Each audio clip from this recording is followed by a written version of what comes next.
ಹೇಳ್ದೆ ಗೊತ್ತಾ? ನಿಜನಾ? ಈ ಮನೆಗಿಂತ ನಿನ್ ಫ್ಲಾಟೇ ಚೆನ್ನಾಗಿದ್ಯಾ? ನನ್ ಕೇಳಿದ್ರೆ ಫ್ಲಾಟ್ ಸೇಫ್ಟಿನೇ ಇಲ್ಲ ಅಂತ ಹೇಳ್ತೀನಿ. ಏನಾದ್ರೂ ಅಪಾಯ ಆದ್ರೆ ತಪ್ಪಿಸ್ಕೊಂಡು ಹೊರಗಡೆ ಹೋಗಕ್ಕೂ ಆಗಲ್ಲ. ನೀನ್ ಅನ್ಕೊಂಡಾಗಲ್ಲೇನು ನಡೆಯಲ್ಲಮ್ಮ. ಕೇಕ್ ಹೇಗಿದೆ ಅಜ್ಜಿ? ತುಂಬಾ ಚೆನ್ನಾಗಿದೆ. ವೆಕರ್ನಟ್ ಕೇಕ್ ಅಂದ್ರೆ ಹೇಳ್ಬೇಕಾ ಮತ್ತೆ? ಚೆನ್ನಾಗೇ ಇರುತ್ತೆ. ನಾನ್ ನಿಜ ಹೇಳಿದ್ರೆ ನಿನ್ ಬಾಯಲ್ಲಿರೋ ಕೇಕ್ ಉಗಿಬಾರ್ದು. ಈಗ ನೀನ್ ತಿಂತಾ ಇರೋದು ನಿನ್ನ ಸೊಸೆ ಮಾಡಿರೋ ಕೇಕೆ. ತಿನ್ನುವಾಗ್ಲೇ ಅನ್ಕೊಂಡೆ ನಾನು. ಅಮ್ಮ ಏನಾಯ್ತು? ಪ್ರಪಂಚದಲ್ಲಿ ಅಮ್ಮ ಯಾರನ್ನ ಬೇಕಾದ್ರೂ ಕ್ಷಮಿಸ್ತಾಳೆ, ಆದ್ರೆ ನೀನ್ ಹೆಂಡತಿನ ಕ್ಷಮಿಸಲ್ಲ. ಅಂತ ತಪ್ಪು ನನ್ನ ಹೆಂಡತಿ ಏನ್ ಮಾಡಿದಾಳೆ? ಅವಳು ಮಾಡಿರೋ ಒಂದೇ ಒಂದ್ ತಪ್ಪು ಅಂದ್ರೆ ನನ್ನ ಲವ್ ಮಾಡಿರೋದು. ಅಣ್ಣ, ನೀನು ನಿನ್ ಹೆಂಡತಿ ಬೇರೆ ಆಗ್ಬೇಕು ಅಂತ ಮೊಣಕಾಲಲ್ಲಿ ನಡಿತೀನಿ ಅಂತ ಹರ್ಸ್ಕೊಂಡಿದ್ದಾಳಮ್ಮ. ಮೊಣಕಾಲಲ್ಲಿ ರಕ್ತ ಬರ್ಬೋದು, ಆದ್ರೆ ಅವಳು ಅನ್ಕೊಂಡಿದ್ದ ಆಗಲ್ಲ ಅಂತ ಹೇಳ್ಬಿಡು. ಜೀವಿಗಳನ್ನ ಪ್ರೀತಿಸ್ಬೇಕು ಅಂತ ಭಗವದ್ಗೀತೆಯಲ್ಲ ಹೇಳಿದೆ. ಅದನ್ನ ಬರೀ ಕೈಯಲ್ಲಿ ಇಟ್ಕೊಂಡ್ರೆ ಆಗಲ್ಲ, ಓದಿ ತಿಳ್ಕೊಬೇಕು ಅಂತ ಹೇಳು. ಅದಕ್ಕೆ ನನಗೆ ಈ ಮನೆಗೆ ಬರಕ್ಕೆ ಇಷ್ಟ ಆಗಲ್ಲ.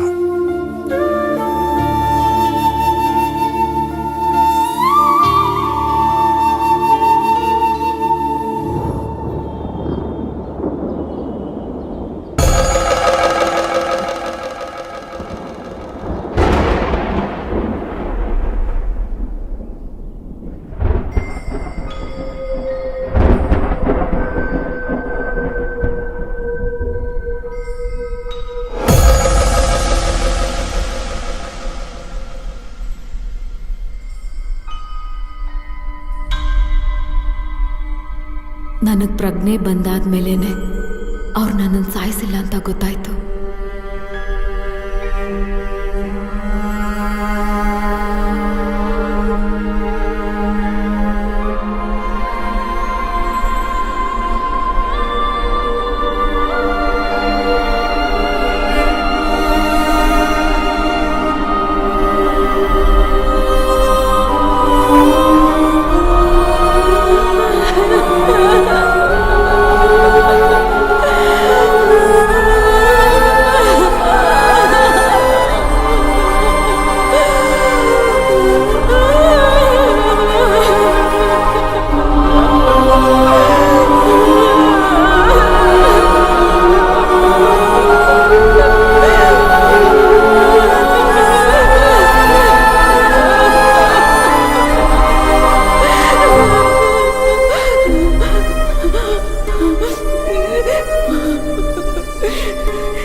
ಸೇರ್ಕೊಂಡು ನನ್ನನ್ನ ಕಸದ ತರ ಹಿಂಡಿ ಬಿಸಾಕ್ಬಿಟ್ರು. ಆ ಕಲೆನ ಹೇಗ್ ನಾನ್ ತೊಳಿಲಿ ಅಂತ ಗೊತ್ತಾಗ್ತಿಲ್ಲ. ಜೋರಾಗಾಳಕ್ಕೂ ಸಹ ನನಗ ಅಸಹ್ಯ ಅನ್ನಿಸ್ತಾ ಇತ್ತು. ಆದ್ರೆ ಅಕ್ಷಯ ಬರೋಕ್ಕೂ ಮುಂಚೆ ಸತ್ತೇ ಹೋಗ್ಬಿಡೋಣ ಅಂತ ಅಂದ್ಕೊಂಡಿದ್ದೆ. ಆದ್ರೆ ನಾನು ಸತ್ತು ಹೋದ್ರೆ ನನ್ನನ್ನು ಪರ್ಚ್ಕೊಂಡು ತಿಂದಿದ್ದ ಹುಚ್ಚು ನಾಯಿಗಳು ತಪ್ಪಿಸ್ಕೋತಾರಲ್ಲ, ಅದಕ್ಕೆ ಏನೇ ಆದ್ರೂ ಸಾಯ್ಬಾರ್ದು ಅಂತ ನಿರ್ಧಾರ ಮಾಡಿದೆ. ಯಾವ ತಪ್ಪು ಮಾಡ್ದಿರೋ ನನಗೆ ಯಾಕೆ ಶಿಕ್ಷೆ? ಮಾಡಿರೋ ತಪ್ಪಿಗೆ ಶಿಕ್ಷೆ ಅನುಭವಿಸ್ಬೇಕಾಗಿರೋರು ಅವರು.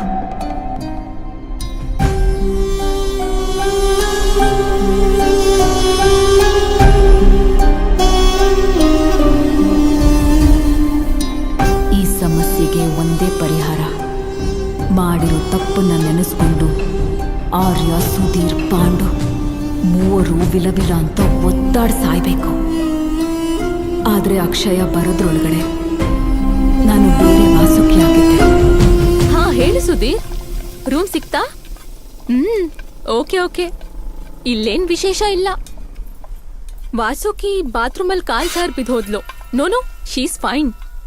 ಫ್ರಾಕ್ಚರ್ ಏನೂ ಇಲ್ಲ. ಸರಿ, ಆಮೇಲೆ ಕಾಲ್ ಮಾಡ್ತೀನಿ. ಬಾಯ್, ಟೇಕ್ ಕೇರ್. ಸುಧೀರ್ಗೆ ಸಿಕ್ಕಾಬಟ್ಟೆ ಹ್ಯೂಮರ್ ಸೆನ್ಸ್. ಅವನೇನ್ ಹೇಳ್ತಿದನ್ ಗೊತ್ತಾ? ಡೈವರ್ಸ್ ಕೇಸ್ ಬಗ್ಗೆ ವಾದ ಮಾಡೋ ಎಲ್ಲಾ ವಕೀಲರಿಗೂ ಡೈವರ್ಸೇ ಆಗುತ್ತಂತೆ. ನಿಜನಾ ವಾಸುಕಿ? ಹೆಲೋ ವಾಸುಕಿ, ಏನಾಯ್ತು ನಿನಗೆ? ಯಾಕೇನು ಮಾತಾಡ್ತಿಲ್ಲ? ಮಾತಾಡ್ಬೇಕಾ? ಹಾವ್ ಹಿಡಿಯೋನ್ಗೆ ಹಾವಿಂದನೇ ಸಾವು, ಕತ್ತಿ ಹಿಡಿಯೋನ್ಗೆ ಕತ್ತಿಯಿಂದನೇ ಸಾವು. ಇದು ಸಾಕಾ ಇಲ್ಲ ಇನ್ನು? ಏನೇನೇನೇನೇನು? ಹ, ನನಗೀ ಸಾಹಿತ್ಯದ ಬಗ್ಗೆ ಎಲ್ಲ ಗೊತ್ತಿಲ್ಲ ಅಮ್ಮ.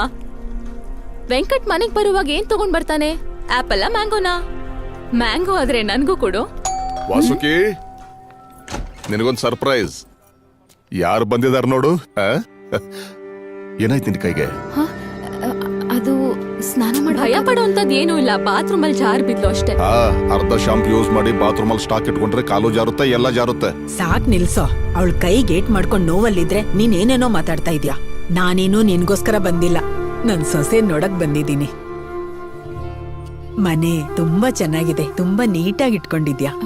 ವಾಸುಕಿ, ನಾನ್ ನಿನ್ ಹತ್ರ ತುಂಬಾ ವಿಷಯ ಮಾತಾಡ್ಬೇಕು, ಬಾ. ವೆಂಕಟ್, ಸ್ವಲ್ಪ ದಿನ ಯಾವ ಡಿಸ್ಟರ್ಬೆನ್ಸು ಇರಲ್ಲ.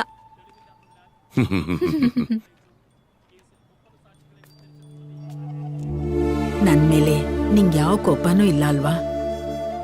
ತುಂಬಾ ನೋವಾಗ್ತಿದ್ಯಾ?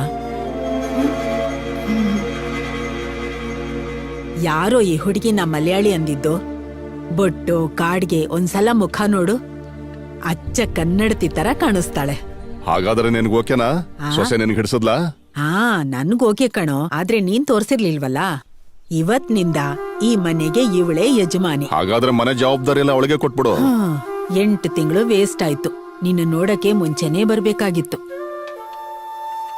ವೆಂಕಟೇಶ, ಇವಳ ಕೈ ಸರಿ ಹೋದ್ಮೇಲೆ ಇವಳನ್ನ ನಮ್ಮನೆ ಕರ್ಕೊಂಡ್ ಬಾ, ಅರ್ಥ ಆಯ್ತೇನೋ? ಈ ಆರ್ಡರ್ ಎಲ್ಲ ನನ್ನ ಹತ್ರ ಇಟ್ಕೊಬೇಡ. ಅರೆ, ಇದ್ದಕ್ಕಿದ್ದಾಗೆ ಏನಾಯ್ತು ನಿನಗೆ? ಸೊಸೆ ಏನಾದ್ರೂ ಮುದ್ ಮಾಡ್ದ್ಲಾ? ನಾನು ಒಂದ್ ಮನೆಗೆ ಸೊಸೆಯಾಗಿ ಬಂದವಳೆ ಕಣೋ. ಅವಳ ಮನ್ಸಲ್ಲಿ ಇರೋದ್ ಗೊತ್ತಾಗಲ್ವಾ? ಛೇ, ನನ್ನಿಂದಾಗಿ 8 ತಿಂಗಳು ವೇಸ್ಟ್ ಆಯ್ತು. ಹಾಗಾದ್ರೆ ಒಂದ್ 2 ದಿನ ಇದ್ದು ಹೋಗ್ಬೋದಲ್ಲ? ಇಲ್ಲ ಕಣೋ, ನಾನ್ ಇವತ್ತೇ ಹೋಗ್ಬೇಕು. ನಾನ್ ಯಾವಾಗಾದ್ರೂ ಇರ್ಬಹುದು. ಮೊದ್ಲು ಅವಳನ್ನ ಮನೆಗ್ ಕರ್ಕೊಂಡ್ ಬಾ. ಸರಿ, ಟೀ ಕುಡಿ. ಯಾವತ್ತೋ ಒಂದಿನ ನಮ್ಮತ್ತೆ ನನ್ನನ್ನು ಸೊಸೆಯಾಗಿ ಸ್ವೀಕರಿಸಿ ನಮ್ಮ ಮನೆಗೆ ಬರುವಾಗ ಅದು ಒಂದು ಹಬ್ಬದ ಥರ ಆಚರಿಸೋಣ ಅಂದ್ಕೊಂಡಿದ್ದೆ. ಆದರೆ ಸೊಸೆ ಆಗಿರೋ ಅರ್ಹತೆನೇ ಕಳ್ಕೊಂಡ್ಬಿಟ್ಟಿದ್ದೀನಿ. ಇನ್ನು ಮುಂದೆ ನಾನು ಅವ್ರಿಗೆ ಒಳ್ಳೆ ಹೆಂಡತಿ ಆಗಿರೋಕ್ಕೂ ಆಗಲ್ಲ. ಅವರಿಂದ ದೂರ ಆಗೋದೆ ಕರೆಕ್ಟ್ ಅಂತ ಅನ್ನಿಸ್ತು.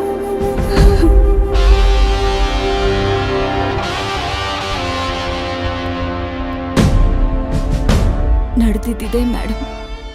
Terrible. I can't even imagine it. Vasuki, ನನ್ಗೊಂದು 10 ನಿಮಿಷ ಟೈಮ್ ಕೊಡು. ಅವರಲ್ಲಿ ಒಬ್ಬರನ್ನು ನಾನು ಸುಮ್ಮನೆ ಬಿಡಲ್ಲ. ಇಲ್ಲ ಮೇಡಮ್, ನಾನು ಆ ಅವಕಾಶನ ಯಾರಿಗೂ ಕೊಡಲ್ಲ. ಆ 3 ನಾನೇ ಸಾಯಿಸ್ಬೇಕು, ನನ್ನ ಕೈಯಾರ ಸಾಯಿಸ್ಬೇಕು. ನಾನಿನ್ನು ಜೀವಂತವಾಗಿರೋದು ಅದಕ್ಕೋಸ್ಕರನೇ. ನೀನ್ ಅವ್ರನ್ನ ನನಗ್ ಬಿಟ್ಬಿಡು, ಅವ್ರನ್ನ ನಾನ್ ನೋಡ್ಕೋತೀನಿ. ಇಲ್ಲ ಮೇಡಮ್, ಪತ್ರಿಕೆಯವ್ರ ಮುಂದೆ, ಮೀಡಿಯಾ ಮುಂದೆ ತಲೆ ತಗ್ಸೋಕೆ ನನಗಿಷ್ಟ ಇಲ್ಲ. But Vasuki, you don't go to have. Madam, ನನ್ನ ಅದೃಷ್ಟ ಅವರು ಪೆನ್ ಕ್ಯಾಮ್ರಾನ ಅಲ್ಲೇ ಬಿಟ್ಟು ಹೋಗಿದ್ರು.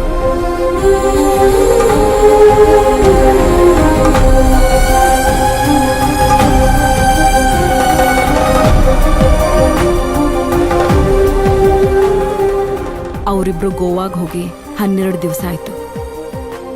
3ನೇವ್ನಿದ್ನಲ್ಲ ನಿಮ್ ಫ್ಲಾಟ್ ಅಲ್ಲೇ ಐಸ್ತ್ರಿ ಮಾಡೋನು, ಅವನೆಲ್ಲಿದ್ದಾನೆ? ಅವನು ಆವತ್ತೇ ಊರ್ಗ್ ಹೊರಟೋದ.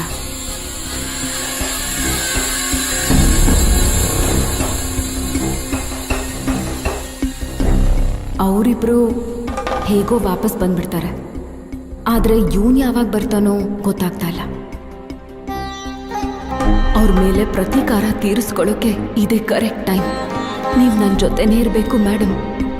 ಪೊಲೀಸ್ ಆಫೀಸರ್ ತರ ಅಲ್ಲ, ನನ್ನ ಸ್ವಂತ ಅಕ್ಕನ್ ತರ. ವಾಸುಕಿ, ತಪ್ಪು ಮಾಡಿರೋರ್ಗೆ ಶಿಕ್ಷೆ ಕೊಡೋದಕ್ಕೆ ಕೋರ್ಟ್ ಇದೆ, ನಾವಲ್ಲ. ಇದು ಕೋರ್ಟ್ಗೆ ಹೋಗ್ಬೇಕಾಗಿರೋ ಕೇಸ್ ಅಲ್ಲ ಮೇಡಮ್, ನಾನ್ ಮುಗಿಸ್ಬೇಕಾಗಿರೋ ಕೇಸ್. ವಾಸುಕಿ, ನಾನು ಹೇಳೋದನ್ನ ಅರ್ಥ ಮಾಡಿ.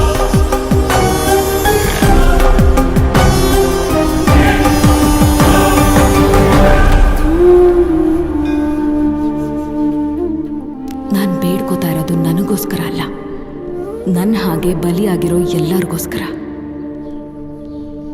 ಅವರಿಂದ ಇನ್ನೊಂದು ಹುಡುಗಿ ಬಲಿ ಆಗೋಕ್ಕೂ ಮುಂಚೆ ನಾನು ಅವ್ರಿಗೆ ಅಂತ್ಯ ಕಾಣಿಸ್ಬೇಕು. ಅದಕ್ಕೆ ನೀನೇ ನನ್ನ ಜೊತೆ ಇರಬೇಕು.